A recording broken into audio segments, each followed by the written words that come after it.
আসসালামু আলাইকুম প্রিয় দর্শক, আমাদের স্বরাষ্ট্রমন্ত্রী সালাউদ্দিন আহমেদ তিনি আজকে বলেছেন একটা সাংবাদিকদের একটা প্রশ্নের জবাব দিতে যে বলেছেন যে আওয়ামী লীগ নামে কোনো সংগঠন নেই। এবং এটা বলার পর তাকে প্রশ্ন করা হয়েছিল যে আওয়ামী লীগের প্রতিষ্ঠা বার্ষিকী উপলক্ষে কিছু বলবেন কিনা।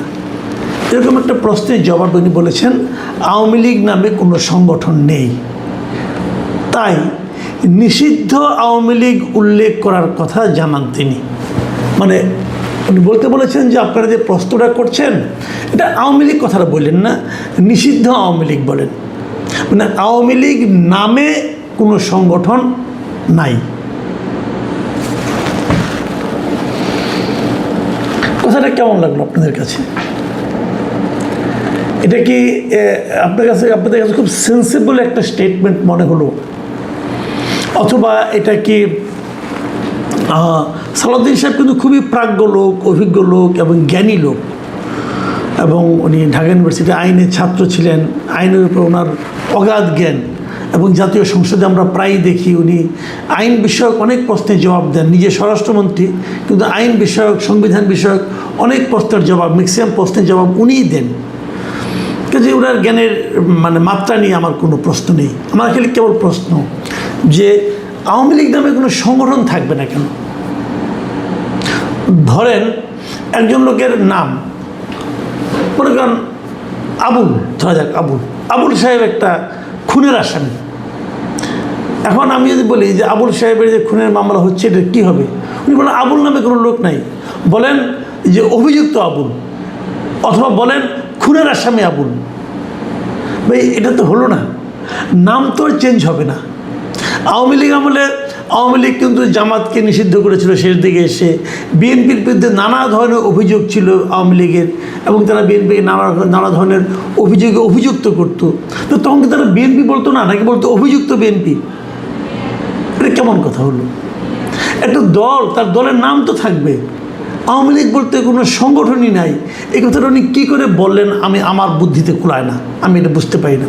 এটা কি ক্ষমতার দাপট নাকি অন্য কোনো কারণে নাকি তুচ্ছতা ছিল?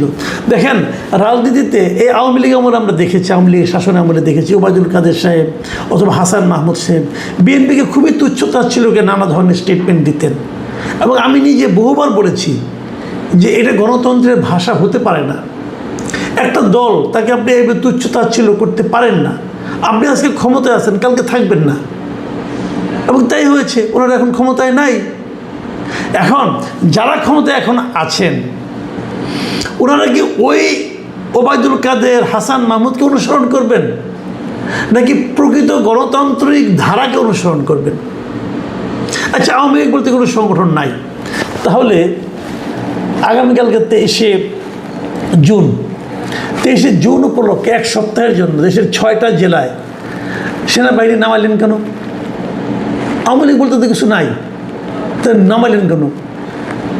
যে জিনিস নাই তাকে দমন করার জন্য, অথবা তাকে কন্ট্রোল করার জন্য, তাকে ভয় পেয়ে আপনাকে সারা দেশে সেনাবাহিনী নামাতে হলো। এবং এর আগে পুলিশের বিভিন্ন বিভাগ কি করবে না করবে, কতশো পুলিশ ঢাকা শহরে থাকবে, ডিটেল কাহিনীও তো আমরা গত কয়েকদিন ধরে শুনে আসছি। কেন?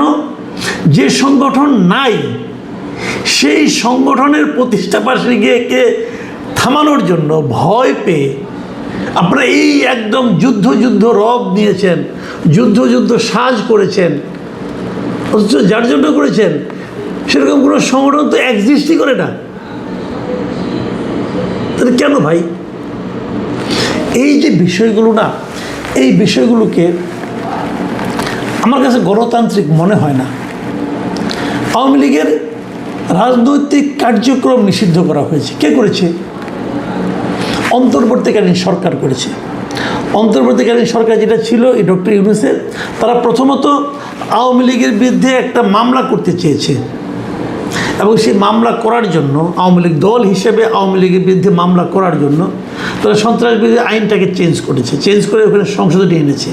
এনে বলেছে যেমন আগে যেমন সন্ত্রাস বিরোধী আইনে যদি কেউ সন্ত্রাস করে তাহলে তার ব্যক্তির বিরুদ্ধে মামলা হতো। এখন এই ব্যক্তির সঙ্গে সত্তা যুক্ত হয়েছে, মানে এখানে রাজনৈতিক দলের বিরুদ্ধেও মামলা করা যাবে। তো ঠিক আছে, সেই রাজনৈতিক দলের বিরুদ্ধে মামলা, আওয়ামী লীগের বিরুদ্ধে একটা মামলা তারা করবে আইসিটিতে, মানে ইন্টারন্যাশনাল ক্রাইম ট্রাইব্যুনালে তারা এটা করবে। ওকে করেন ভাই, কোনো সমস্যা নাই। তার সঙ্গে আপনি একটা যুক্ত করেছেন যে যতদিন এই আদালতে মামলাটা শেষ না হয় ততদিন পর্যন্ত আওয়ামী লীগের কোনো রাজনৈতিক কর্মকাণ্ড আওয়ামী লীগ চালাতে পারবে না, স্থগিত থাকবে। তার মানে এখান থেকে কয়েকটা জিনিস। এক নম্বর হলো যে আওয়ামী লীগ নামে কোনো সংগঠনকে কি নিষিদ্ধ করা হয়েছে? হয় নাই। কিন্তু যদি মামলার ফল, মামলা যদি বিচারক বলে যে না আওয়ামী লীগ তার স্বাভাবিক রাজনৈতিক কর্মকাণ্ড, আওয়ামী লীগ ঠিক আছে, কোনো সমস্যা নেই, আওয়ামী লীগকে নিষিদ্ধ করা হলো না, তাহলে তো আওয়ামী লীগ আবার আঠে চলে আসবে এবং ওই বিচারের রায় পর্যন্ত হয়তো আওয়ামী লীগের কার্যক্রম আপনি নিষিদ্ধ করে দিয়েছেন আপনার নির্বাহী আদেশের মাধ্যমে। তো নির্বাহী আদেশের মাধ্যমে একটা রাজনৈতিক দলের কর্মকাণ্ড নিষিদ্ধ করাটা কি গণতান্ত্রিক? অন্যরা কে কী বলবে আমি জানি না, আমার কাছে এটা গণতান্ত্রিক মনে হয় না। কিন্তু আইনটাকে আমি কালো আইন মনে করি। ধরলাম কালো আইন, কিন্তু আইন তো, আইনকে তো আমি আবার অস্বীকার করতে পারবো না, আইনকে অমান্যও করতে পারবো না, কিন্তু আমি আইনকে অমান্য করতে চাচ্ছিও না। কিন্তু আমার কথা হলো এই মামলা আপনি কতদিন রাখবেন? আওয়ামী লীগের বিচার সম্পন্ন করতে আপনি যদি 10 বছর লাগান, এই 10 বছর ধরে কি আওয়ামী লীগ এখন রাজনৈতিক কর্মকাণ্ড দেশে করতে পারবে না? আপনি এই আইন জারি করতেছেন, আচ্ছা করেন, এই আইন আপনি বাস্তবায়ন করতে পারবেন? আওয়ামী লীগ সম্পর্কে কোনো ধারণা আছে? আওয়ামী লীগ কত লোকে আওয়ামী লীগ করে আপনি জানেন? এত লোককে আপনি এই 10 বছর 15 বছর চুপ করে রাখতে পারবেন? আমি কতগুলো প্রশ্ন করছি জনাব সালাউদ্দিন আহমেদ এবং আপনার মতো যারা চিন্তা করেন তাদেরকে বলছি, আপনি 10 বছর 15 বছর আওয়ামী লীগের মতো একটা বৃহৎ রাজনৈতিক দলকে আপনি কথা বলতে দেবেন না, কোথাও কাজ করতে দেবেন না, পারবেন? এত সহজ? বাংলাদেশের ইতিহাস কি আপনারা জানেন না? আওয়ামী লীগ নিজেও তো জামাতকে নিষিদ্ধ করেছিল, পেরেছে রাখতে, পেরেছে। বিএনপিকে প্রায় নিষিদ্ধ করে দিয়েছিল, বিএনপিকে সন্ত্রাসী দল, অমুক দল, তমুক দল, কত কিছু বলেছে। বিএনপি জনপ্রিয়তা এতে বেড়েছে না কমেছে? বাংলাদেশে আওয়ামী লীগকেও এর আগে অনেকবার নিষিদ্ধ করা হয়েছিল, সামরিক শাসকরা করেছিল পাকিস্তান বলে।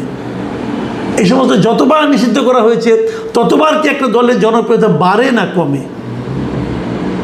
কোনো অভিজ্ঞতা তো আপনাদের আছে রে ভাই, এটা তো এমন না যে আপনি জানি আপনারা কেউ জানেন না, তা তো না, আপনারা তো জানেন। তাহলে কেন আমি সবসময় বলি যে আপনারা কেন এগুলি ইনভাইট করছেন? দেখুন 23 তারিখে আওয়ামী লীগের একটা প্রতিষ্ঠা, তাদের একটা 77তম প্রতিষ্ঠা বার্ষিকী হবে। 77 বছরের পুরনো একটা দল, কিন্তু এদেশের একদম আনাচে কানাচে পর্যন্ত এই দলের সমর্থকরা আছে। তারপরেও 2024-এর অগাস্ট মাসে, জুলাই মাসে যে আন্দোলন হয়েছিল সরকার বিরোধী, সেই আন্দোলনের তোরে তারা ভেসে গিয়েছিল। কারা ভেসে গিয়েছিল? আওয়ামী লীগ ভেসে যায়নি, ভেসে গিয়েছিল আওয়ামী লীগের যে নেতৃবৃন্দ ছিল, যারা আওয়ামী লীগকে দখল করেছিল, তারা ভেসে গিয়েছিল। আওয়ামী লীগের যে দুর্নীতিপরায়ণ, দুর্বৃত্ত প্রবৃত্তির যে নেতৃবৃন্দ ছিল, যে লিডারশিপ ছিল, তারা ভেসে গিয়েছে। তারা কিন্তু ম্যাক্সিমামই বিদেশে আছে, পালিয়ে গেছে। আওয়ামী লীগের সভাপতি, সাধারণ সম্পাদক, সাংগঠনিক সম্পাদক, যত সেন্ট্রাল কমিটি যত লোক আছে, তারা কেউ নাই দেশে। কেন নাই?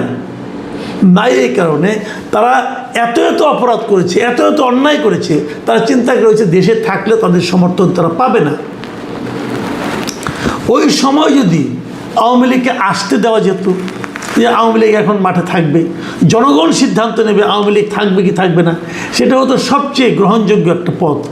কিন্তু অন্তর্বর্তীকালীন সরকার ডক্টর ইউনূসের নেতৃত্বে ওই সময় তারা ম্যাক্সিমাম সময় পরিচালিত হয়েছে জামাত এবং এনসিপি দ্বারা, এবং এদের উর্বর মস্তিষ্ক থেকে বের হয়েছিল যে আওয়ামী লীগকে নিষিদ্ধ